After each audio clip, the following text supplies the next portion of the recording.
Hi, dudes and dames, and welcome. To make decent decisions, one needs decent information to base those decisions on.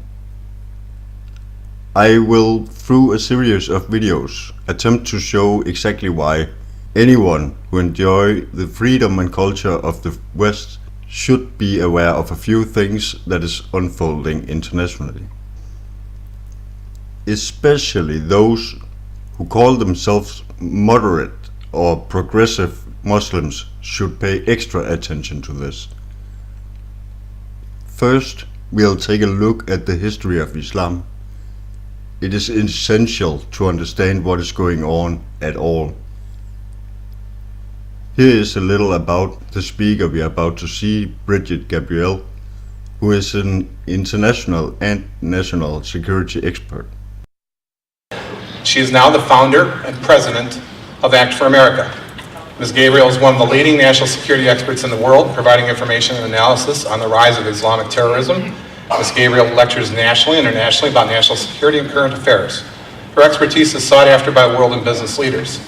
She's addressed the UN twice, the Australian Prime Minister, members of the British Parliament, House of Commons, members of the US Congress, the Pentagon, Joint Forces Staff College, US Special Operations Command, US Asymmetric Warfare Group, the FBI, and many others.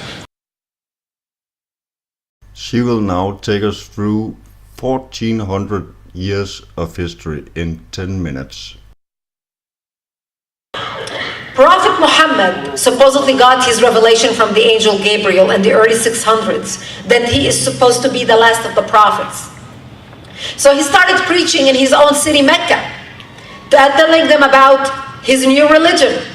And he tried and he tried and he tried for 12 years and failed to recruit any followers except for his immediate family and close friends. So finally he decided after 12 years, forget my people, I'm going to go to the Jews in Medina. And the Jews in Medina was a Jewish business hub, the Jewish business center of Arabia at the time. And he said, I'm going to go to Medina and preach my religion to the Jews, because if the Jews accept me, that will give me stature and respect in the eyes of my own people.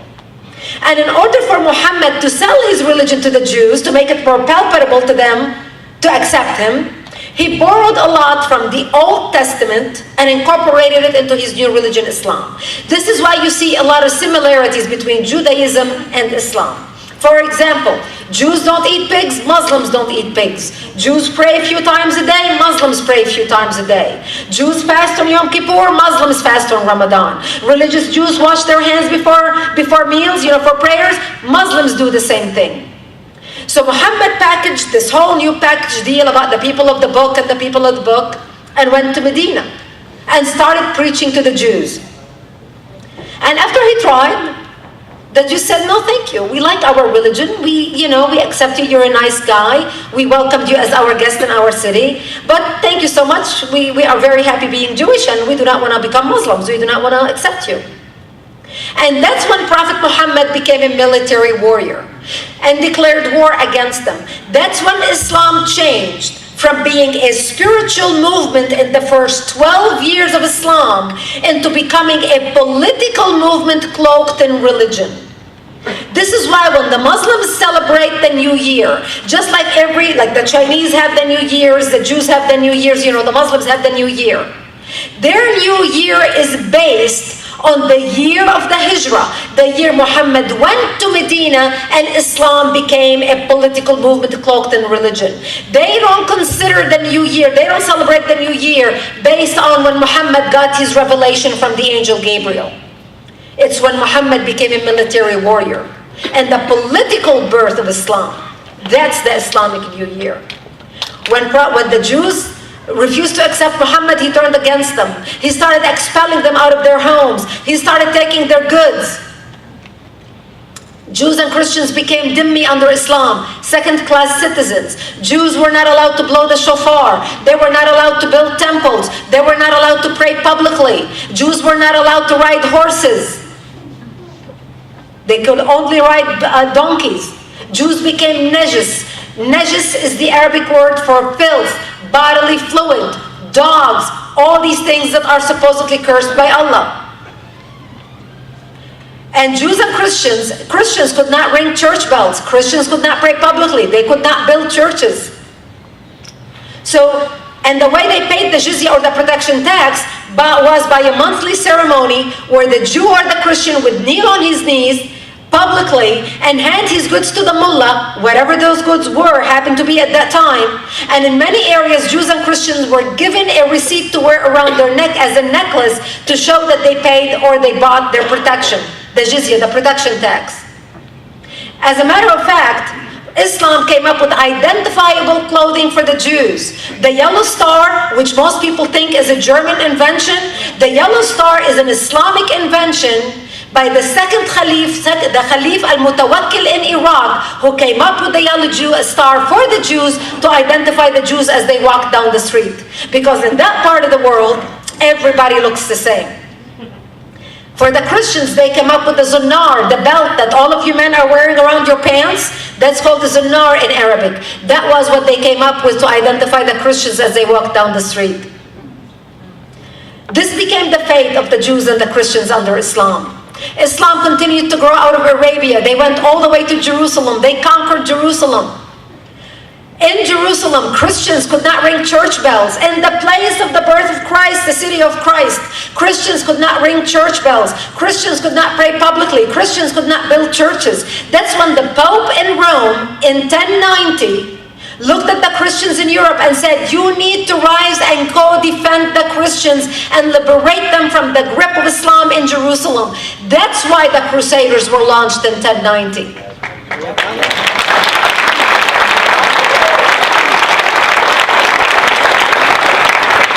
The Crusaders went to Jerusalem and fought the Muslims, and they were able to liberate the city, but liberated it for less than 80 years. Before 100 years, Salah ad-Din al-Ayyubi, Saladin, recaptured the city, took it back, and Jerusalem remained under Islamic control until the year 1967, when the State of Israel liberated Jerusalem from the Islamic grip, and Jews, Christians, and Muslims could pray under the same sky. The Crusaders continued fighting the Muslims, but the Crusaders could not win against Islam because Islam was so powerful. The Crusaders fought for 300 years, and finally by the 1300s completely dissipated, gave up and disappeared because they could not defeat Islam. Islam continued to grow. They went all the way into Spain. They went all the way into central China. They went all the way into central Europe. They conquered India. And as they expanded, they changed the names of the cities. Spain became Andalusia. Jerusalem, Jerusalem became Al-Quds. But what's the best way to strip a society out of its identity? Strip it of its language, strip it of its names, and give it a new identity. And that's exactly what they did. And as they expanded, people that they conquered who were not Christians and Jews, that protected people of the book, they were given only two choices, either convert or die. And this is why Islam was responsible for the murder of 70 million Hindus in India. 70 million who refused to convert to Islam. Islam continued to expand. By the 1600s, Islam covered more of the earth's surface than the Roman Empire did at its peak. Let me repeat. Islam covered more of the earth's surface than the Roman Empire did at its peak. And the Roman Empire was pretty big. This is how powerful the Islamic State or the Islamic Caliphate had become. Between the 1600s and the 1800s, the Europeans were experiencing their European Revolution. This is how they figured out how to make products on factory lines and produce products so fast that they can sell in the market, which brought money so fast into the European armies. And that's how they were able to build their armies and grow and strengthen and build weaponry. And this is how the Europeans were able to stop the Muslims at the gates of Vienna on 9/11. The date 9/11 is so symbolic in the Islamic calendar. That's exactly why Osama bin Laden chose to attack America on 9/11. Because on 9/11, the armies of Europe, the Christian armies, defeated Islam.